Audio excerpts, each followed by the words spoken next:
Всем привет, это канал Loud Sound. У нас сегодня обзор двух очень интересных новинок от компании Pioneer. Двухдиновых магнитол Z5000 и X8820, которые пришли на смену моделям 5800 и 8700. Обе магнитолы, как и предшественники, имеют огромное количество воспроизводимых форматов, огромное количество возможностей подключения внешних устройств, очень много новых полезных и не очень функций. И наша задача сегодня разобраться, какую магнитолу, для чего нам следует покупать и следует ли покупать вообще, что изменилось и, собственно, чем они отличаются друг от друга. Обязательно вскроем их, я съезжу к Леше Тарасову, мы посмотрим, что у них внутри, что у них за кишки. Начнем с комплектации. Ничего особенного у нас внутри этих магнитол не находится. Шнуры удлинения USB, микрофон для громкой связи, инструменты для установки и, собственно, все. Единственное, что отличает 8820 по комплектации от 5000, это то, что у него есть чехольчик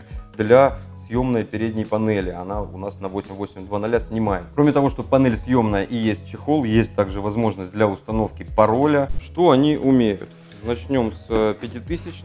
Магнитола, кроме того, что поддерживает все мыслимые и немыслимые форматы, включая флаг, теперь она читает флаг высокого разрешения 2496. Это очень круто, идут в ногу со временем Pioneer. Практически все видеоформаты она поддерживает. И кроме того, можно обновить программное обеспечение, и воспроизводить она будет даже большее количество форматов, и воспроизводить их будет лучше. Есть возможность апгрейда ПО.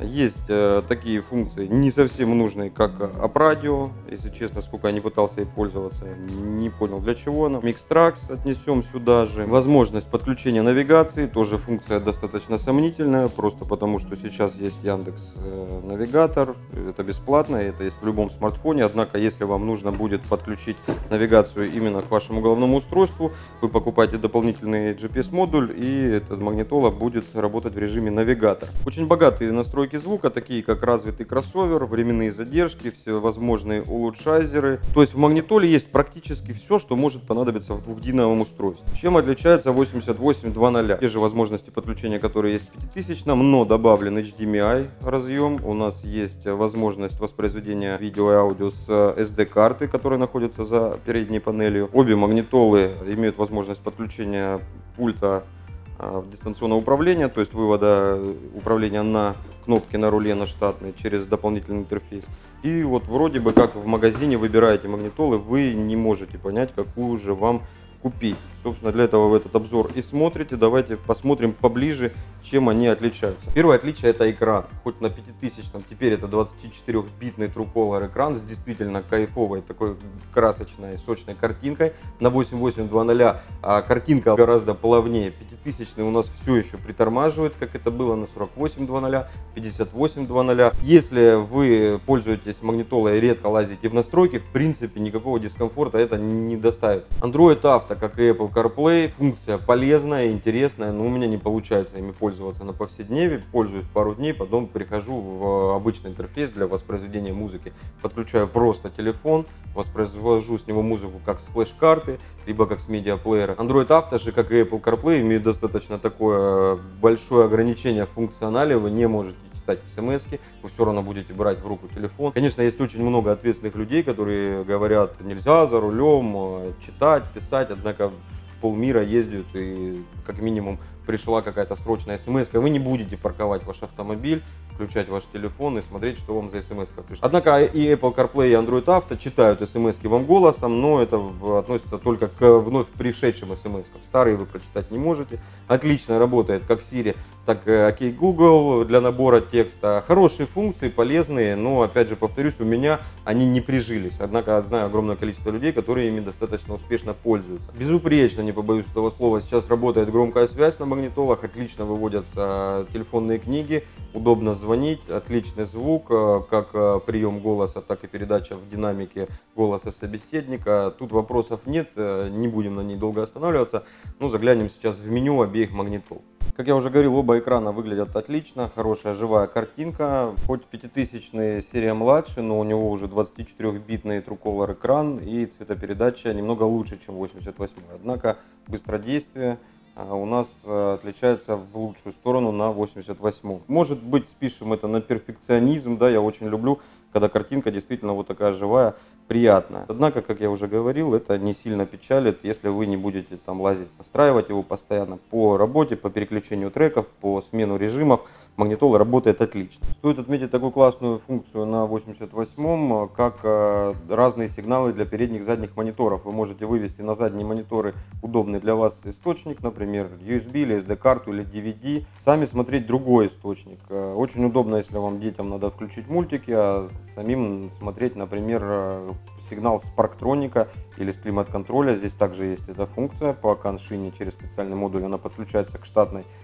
системе автомобиля и выводит на экран все сервисные функции. В любой момент вы можете задний монитор перевести в режим Mirror, в отражение переднего монитора, либо выключить задний монитор или монитор.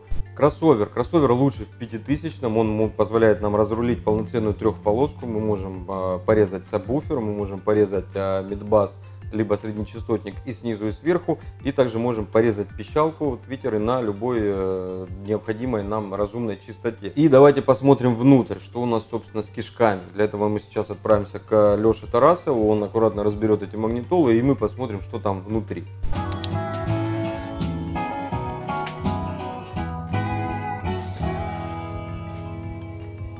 Что, сколько эти динамики стоят, Леш, колонки? Ритейл у них был 18 тысяч долларов.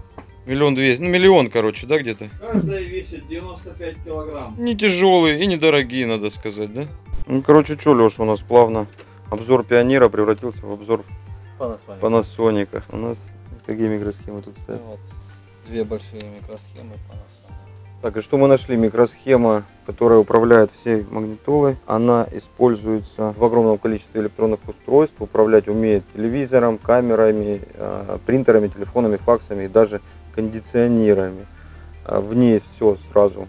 Да, и процессор, и ЦАП, и АЦП. Сама суть мы видим то же самое. Да? Люди не заморачиваются, как ты с 701 процессором. А покажи, Леша, кому интересно, что такое ЦАП. Вот этот ЦАП еще и кастомный. Ну, это 4 ЦАПа, да, я так понимаю? Или сколько? 8. Это Леша делает кастом для 701 проца. Ну, для понимания, вот вся эта плата, да, умещается сейчас, благодаря новейшим технологиям и жадности, в одной микросхемке. Это к вопросу, почему раньше было лучше. Потому что с каждым годом все больше и больше удешевляют, упрощают. И не всегда, да, это, Леша, влияет в худшую сторону, но уж точно лучше не становится. Вот в чем проблема. Леша делает лучше, но стоит это дорого. Разбираем теперь 88-й. Транспорт такой же, да? Точно такой же. Так, тут у нас пожестче, да? Наркотиков очень мало поместится, поэтому вот этот не рекомендуется магнитофон, если вы барыга. Вот это у нас плата от DA120, это ты что, кастомил, чтобы цифру, да, с него вытащить? Да. Вот она плата DA120, вот можете вот эти 3 микросхемки видеть. Это что такое за микросхемка? ЦАПы, что ли? ЦАПы. А, у него ЦАПы, то есть разнесены не внутри проца. Да. То есть как бы этот уже, если чисто теоретически, он будет по звуку лучше, чем тот, с которым мы смотрели перед этим. То есть это реально устройство уже без такой жесткой экономии. Здесь стоят цифроаналоговые преобразователи, вынесенные за центральный процессор. Но плата это от 120-го. То есть это к вопросу... Очень похоже. Ну, скорее всего, что это она и есть. Побогаче магнитофон, даже просто Конечно, визуально, я конечно. нифига не разбираюсь, но вот Однозначно. очень красиво, не балалайка. Вот они, собственно, цифроаналоговые преобразователи 24-битные, вот он индекс, если кому-то нужно, соотношение сигнала и шума, все вот эти вот цифры, пожалуйста, вот можете почитать. Устройство гораздо более высокого уровня. Итак, какую магнитолу выбрать для каких целей? 5000, он же в предыдущих поколениях 5800, 4800. Теперь есть, чего даже нет в топовом устройстве сейчас, это поддержка Hi-Res форматов, это флаг 2496, TrueColor 24-битным экраном, картинка в нем будет лучше, чем во многих моделях. Доплачиваем порядка 10 тысяч. Покупаем 8820, получаем огромнейшее количество функций, таких как подключение к штатке. У нас будет выводиться сигнал с парктроников, с климат-контроля. Появляется возможность подключения по HDMI. по SD-карте, у нас появляется съемная панель, раздельные контуры для подключения задних мониторов, и мы можем смотреть разные картинки при этом. И оснащение достаточно внушительное у этой магнитолы. Если бы на нее еще поставили кроссовер развитый, это было бы вообще топ из топов. Ну, видимо, компания Pioneer нам как бы говорит не все сразу.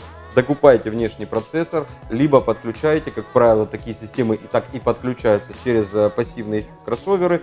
То есть мы ставим компонентную акустику вперед, коаксиалки назад, сабвуфер, мониторы, центральный канал, если необходимо. И в принципе со всеми этими задачами эта магнитола справляется. Бюджет достаточно внушительный, но и функции действительно впечатляют. Рекомендованная розница у него 45 тысяч, у 5000-го 37 тысяч рублей. Все они представлены у нас в интернет-магазине loudsound.ru. У нас есть доставка по всей России, по странам СНГ. Если я сказал что-то не так или забыл о чем-то упомянуть, пожалуйста, пишите это в комментариях, поправляйте меня, дополняйте этот обзор. Только я прошу вас, делайте это очень культурно. И всем пока, живите громко.